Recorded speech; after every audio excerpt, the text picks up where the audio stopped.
Hello and welcome. I'm Eric Gao with news from here in Taiwan in case you missed it. Taiwan's indigenous peoples are a part of the Austronesian community, and anthropologists say many Austronesian nations originated here. The indigenous Amis people hosted a music festival to renew these cultural ties. Yu Jinghuang has more. Tinuna no Taiwan, tinuna no Amis, tinuna no Taitong. Umato te ie, tinuna no Taipei, maruru Yahweh. Giving greetings to very distant relatives. Talaulio from Tahiti performs a dance from his home to audiences in Taiwan. Tahitians are an Austronesian people, and many of those groups originated in Taiwan long ago. This is part of the focus of the Amis Music Festival. The event originally celebrated Taiwan's indigenous cultures, but its mission has evolved to bridging communities across Austronesia. This dance group, Tinatila'a, is led by an indigenous Sidik dancer from Taiwan. Gumu Walis fell in love with Tahitian dance, and she now works with her Tahitian husband to share this culture with Taiwan. And this music festival is the ideal place to do it. 都是南岛语族，或者是都身为是不同地方的原住民，好像这种连结跟团结在一起的那个，一起互相帮忙去推广自己的文化的这一件事情，我觉得是很棒的一件事。It makes me feel more closer. Maybe our ancestors are related, and also I see that. I can see with the tattoo, with the language also, so there's like the same words. And so I feel that I'm very comfortable actually here. The Tinatila'a troupe are not the only international guests at the event. Fishers from Indonesia are also here to share their stories. They are here to talk about their campaign to have Wi-Fi access on the distant water fishing boats.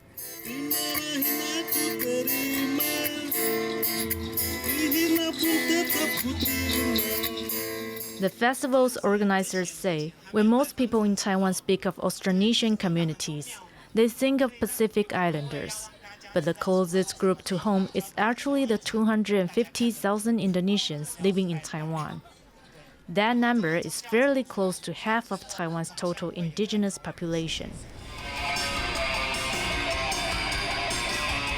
Also advocating for the rights of foreign workers is Southern Riot, a band formed by Indonesian migrant workers in Taiwan.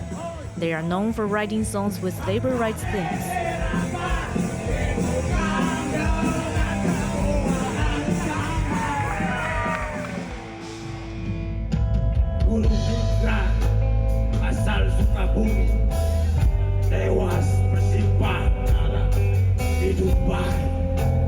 The band says this is the biggest stage they've ever performed on, with the most enthusiastic audience.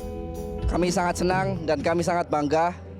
Kami sebagai warga negara Indonesia dan sebagai pekerja migran di Taiwan merasa sangat bangga dan spesial bisa dipersembahkan untuk tampil di Amis Music Festival. Terima kasih banyak.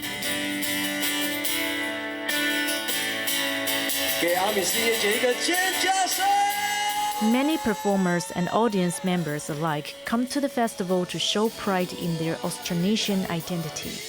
They also come with an open mind to learn to better understand each other and make genuine connections.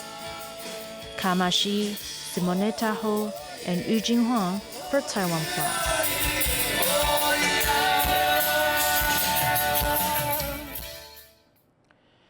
Now, many museums around the world are having conversations about returning cultural artifacts to their former owners. But one Taiwan indigenous group wants the items of their ancestors to stay abroad. Louise Watt explains.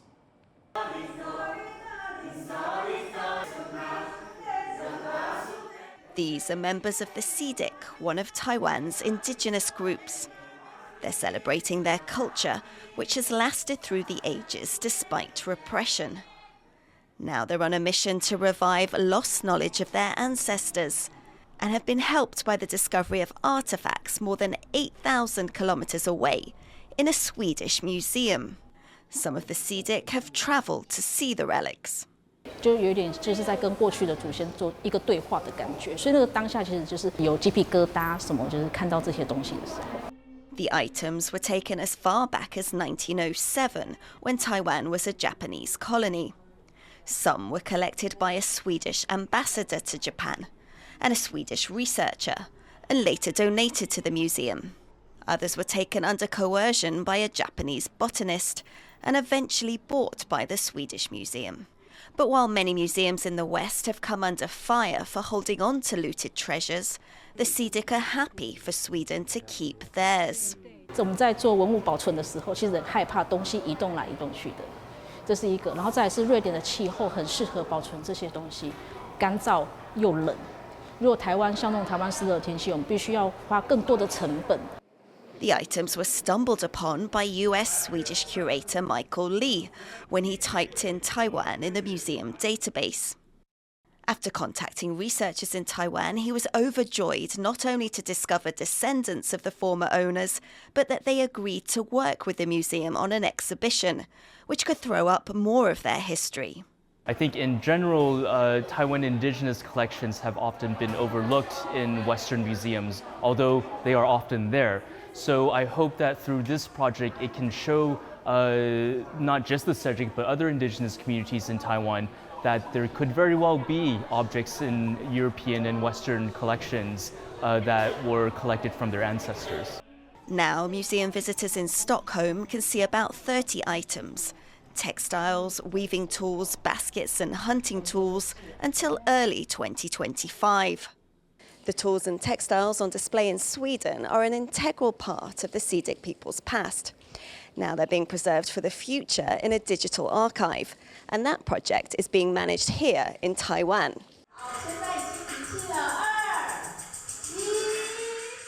The digital archive is the first step in what the museum and members of the CIDIC hope will become an online museum dedicated to their culture.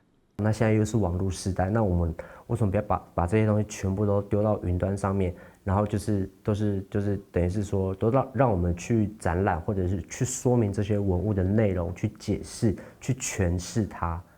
So while the physical exhibition in Stockholm will eventually end, the CIDIC hope the online collection merging their past, present and future will last for generations.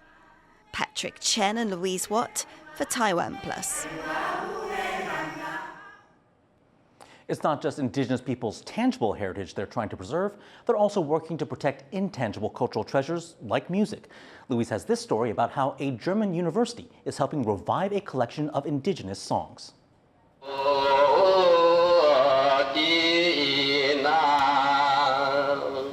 A recording from the 1960s. This Indigenous song is one of dozens that have come to life again after the recordings were sent back to Taiwan from Germany. 第一次听到的时候就，原来这个就是奶奶在讲她的声音这样子，对，所以就是非常的感动这样。The songs, sung by both young and old, were recorded by Taiwanese scholars as a way to preserve local folk music. Over the years, many of the more than 1,000 recordings disappeared in Taiwan, but a copy of the complete collection was kept at a German university, where a professor had helped raise funds for the project. In early 2023, the Institute of East Asian Studies in Bonn donated the collection to Taiwan. Since then, indigenous tribes have been listening and learning from the songs, such as this one about cutting down trees. "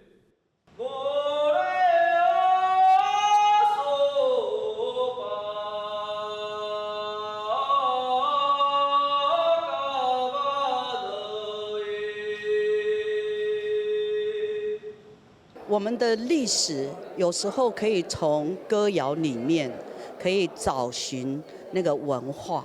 我举简单的例子，我们在拜访的时候，老人家都常常会这样一边吟唱，哎呀哦嘿呀，有人访问我，他就会讲这些词，他就会把那个情境讲出来，我们就可以知道说那时候老人家是在想什么。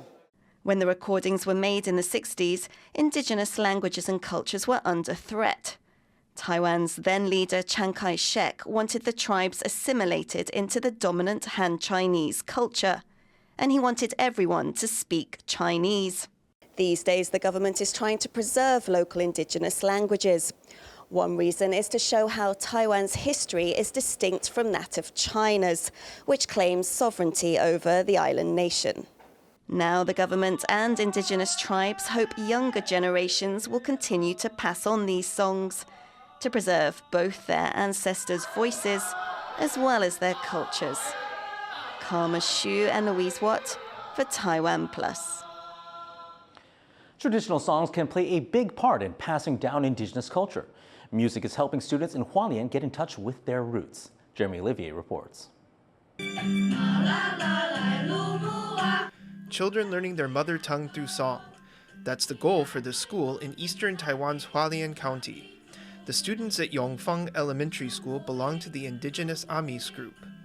They are discovering their roots with an illustrated songbook written by a local musician and artist. He says the songs not only teach children the Amis language, but also their culture. 因为这些歌呢，就是拿来做教学用的，所以每一首歌就是都有它背后的我成长的故事跟部落的一些文化故事在里面。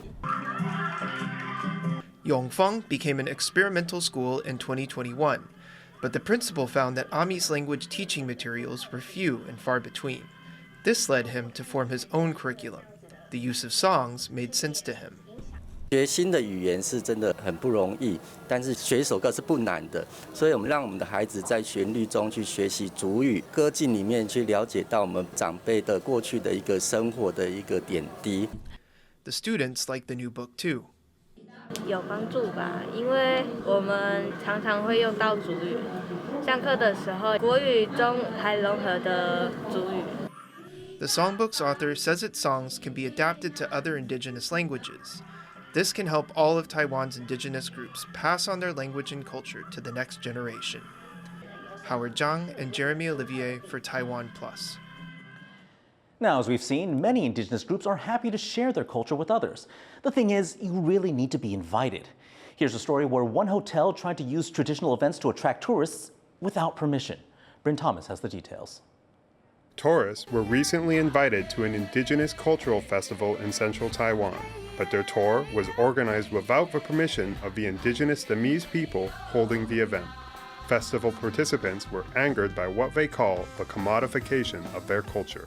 当我们正在做文化学习这件事情的时候，然后一堆游览车出现，带着相机拍照。如果这个是一个教室，或者是这是学校，就是外面有那么多游客，这是被接受的吗？ The event was organized by a local hotel and marketed as a romantic and joyous festival. The hotel has since issued an apology, but community leaders say it is not enough. 总归一句，就审理的负责人或是相关的公关人员，要正式的道歉，不能再一昧的推给员工。 The incident throws a spotlight on the role Taiwan's indigenous groups play in domestic tourism. Local leaders say that while certain events are open to the public, organizers should consult with them before scheduling tours and respect their traditions. 不管是旅行社或是饭店，在安排游程上，如果要带进部落，一定要征询各部落的意见。在丰年节之前，其实花莲县政府也都会征询各部落的意见，告知重要的事项，要尊重各部落的文化。 Many indigenous groups in Taiwan are happy to share their culture with outsiders, but as with anywhere else, guests should be invited if they're to be truly welcome. Howard Chang and Bryn Thomas for TaiwanPlus. Thanks for joining us today for In Case You Missed It. Finally, we've got some more shots from the Amis Music Festival we started today's show with. I'm Eric Gao, and we'll see you next time.